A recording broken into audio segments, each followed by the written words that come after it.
کیونکہ جھوٹے مسیح اور جھوٹے نبی اٹھ کھڑے ہوں گے اور ایسے بڑے نشان اور عجیب کام دکھائیں گے کہ اگر ممکن ہو تو برگزیدوں کو بھی گمراہ کر لیں۔ خداوند کے زندہ اور پاک کلام میں سے متی کی انجیل اس کا 24واں باب۔ اور یسوع ہیکل سے نکل کر جا رہا تھا کہ اس کے شاگرد اس کے پاس آئے تاکہ اسے ہیکل کی عمارتیں دکھائیں۔ اس نے جواب میں ان سے کہا، کیا تم ان سب چیزوں کو نہیں دیکھتے؟ میں تم سے سچ کہتا ہوں کہ یہاں کسی پتھر پر پتھر باقی نہ رہے گا جو گرایا نہ جائے گا۔ اور جب وہ زیتون کے پہاڑ پر بیٹھا تھا، اس کے شاگردوں نے الگ سے پاس آ کر کہا، ہم کو بتا کہ یہ باتیں کب ہوں گی اور تیرے آنے اور دنیا کے آخر ہونے کا نشان کیا ہوگا؟ یسوع نے جواب میں ان سے کہا کہ خبردار کوئی تم کو گمراہ نہ کر دے، کیونکہ بہتیرے میرے نام سے آئیں گے اور کہیں گے میں مسیح ہوں، اور بہت سے لوگوں کو گمراہ کریں گے، اور تم لڑائیاں اور لڑائیوں کی افواہ سنو گے۔ خبردار گھبرانا جانا، کیونکہ ان باتوں کا واقعہ ہونا ضرور ہے، لیکن اس وقت خاتمہ نہ ہوگا۔ کیونکہ قوم پر قوم اور سلطنت پر سلطنت چڑھائی کرے گی، اور جگہ جگہ کال پڑیں گے اور بھوچال آئیں گے، لیکن یہ سب باتیں مصیبتوں کا شروع ہی ہوں گی۔ اس وقت لوگ تم کو عزا دینے کے لیے پکڑوائیں گے اور تم کو قتل کریں گے، اور میرے نام کی خاطر سب قومیں تم سے عداوت رکھیں گی۔ اور اس وقت بہتیرے ٹھوکر کھائیں گے اور ایک دوسرے کو پکڑوائیں گے اور ایک دوسرے سے عداوت رکھیں گے، اور بہت سے جھوٹے نبی اٹھ کھڑے ہوں گے اور بہتیروں کو گمراہ کریں گے۔ اور بے دینی کے بڑھ جانے سے بہتیروں کی محبت ٹھنڈی پڑ جائے گی، مگر جو آخر تک برداشت کرے گا وہ نجات پائے گا۔ اور بادشاہی کی اس خوشخبری کی منادی تمام دنیا میں ہوگی تاکہ سب قوموں کے لیے گواہی ہو، تب خاتمہ ہوگا۔ پس جب تم اس اجاڑنے والی مکروہ چیز کو، جس کا ذکر دانیل نبی کی معرفت ہوا، مقدس مقام پر کھڑا ہوا دیکھو، پڑھنے والا سمجھ لے۔ تو جو یہودیہ میں ہو وہ پہاڑوں پر بھاگ جائیں، جو کوٹھے پر ہو وہ اپنے گھر کا اسباب لینے کو نیچے نہ اترے، اور جو کھیت میں ہو وہ اپنا کپڑا لینے کو پیچھے نہ لوٹے۔ مگر افسوس ان پر جو ان دنوں حاملہ ہو، جو دودھ پلاتی ہوں۔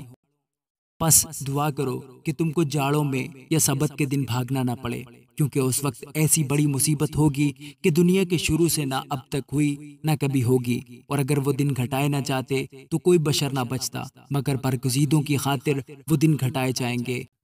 اس وقت اگر کوئی تم سے کہے کہ دیکھو مسیح یہاں ہے یا وہاں ہے، تو یقین نہ کرنا، کیونکہ جھوٹے مسیح اور جھوٹے نبی اٹھ کھڑے ہوں گے اور ایسے بڑے نشان اور عجیب کام دکھائیں گے کہ اگر ممکن ہو تو برگزیدوں کو بھی گمراہ کریں گے۔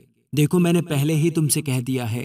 پس اگر وہ تم سے کہیں کہ دیکھو وہ بیابان میں ہے تو باہر نہ جانا، یا دیکھو وہ کوٹریوں میں ہے تو یقین نہ کرنا، کیونکہ جیسے بجلی پورب سے کون کر پچھم تک دکھائی دیتی ہے، ویسے ہی ابن آدم کا آنا ہوگا۔ جہاں مردار ہے وہاں گدھ جمع ہو جائیں گے۔ اور فوراً ان دنوں کی مصیبت کے بعد سورج تاریک ہو جائے گا اور چاند اپنی روشنی نہ دے گا، اور ستارے آسمان سے گریں گے اور آسمانوں کی قوتیں ہلائی جائیں گی۔ اور اس وقت ابن آدم کا نشان آسمان پر دکھائی دے گا، اور اس وقت زمین کی سب قومیں چھاتی پیٹیں گی، اور ابن آدم کو بڑی قدرت اور جلال کے ساتھ آسمان کے بادلوں پر آتے دیکھیں گی۔ اور وہ نرسنگے کی بڑی آواز کے ساتھ اپنے فرشتوں کو بھیجے گا، اور وہ اس کے برگزیدوں کو چاروں طرف سے آسمان کے اس کنارے سے اس کنارے تک جمع کریں گے۔ اب انجیر کے درخت سے ایک تمثیل سیکھو۔ جو ہی اس کی ڈالی نرم ہوتی ہے اور پتے نکلتے ہیں، تم جان لیتے ہو کہ گرمی نزدیک ہے۔ اسی طرح جب تم ان سب باتوں کو دیکھو تو جان لو کہ وہ نزدیک بلکہ دروازہ پر ہے۔ میں تم سے سچ کہتا ہوں، جب تک یہ سب باتیں نہ ہو لیں، یہ نسل ہرگز تمام نہ ہوگی۔ آسمان اور زمین ٹل جائیں گے، لیکن میری باتیں ہرگز نہ ٹلیں گی۔ لیکن اس دن اور اس گھڑی کی بابت کوئی نہیں جانتا، نہ آسمان کے فرشتے، نہ بیٹا، مگر صرف باپ۔ جیسا نوح کے دنوں میں ہوا، ویسا ہی ابن آدم کے آنے کے وقت ہوگا۔ کیونکہ جس طرح طوفان سے پہلے کے دنوں میں لوگ کھاتے پیتے اور بیاہ شادی کرتے تھے، اس دن تک کہ نوح کشتی میں داخل ہوا، اور جب طوفان آ کر ان سب کو بہا نہ لے گیا، ان کو خبر نہ ہوئی، اسی طرح ابن آدم کا آنا ہوگا۔ اس وقت دو آدمی کھیت میں ہوں گے، ایک لے لیا جائے گا اور دوسرا چھوڑ دیا جائے گا۔ دو عورتیں چکی پیستی ہوں گی، ایک لے لی جائے گی اور دوسری چھوڑ دی جائے گی۔ بس جاگتے رہو، کیونکہ تم نہیں جانتے کہ تمہارا خداوند کس دن آئے گا۔ لیکن یہ جان رکھو کہ اگر گھر کے مالک کو معلوم ہوتا کہ چور رات کے کون سے پہر آئے گا تو جاگتا رہتا اور اپنے گھر میں نقب نہ لگانے دیتا۔ اس لیے تم بھی تیار رہو، کیونکہ جس گھڑی تم کو گمان بھی نہ ہوگا ابن آدم آ جائے گا۔ پس وہ دیانتدار اور عقل مند نوکر کون سا ہے جسے مالک نے اپنے نوکر چاکروں پر مقرر کیا تاکہ وقت پر ان کو کھانا دے؟ مبارک ہے وہ نوکر جسے اس کا مالک آ کر ایسا ہی کرتے پائے۔ میں تم سے سچ کہتا ہوں کہ وہ اسے اپنے سارے مال کا مختار کر دے گا۔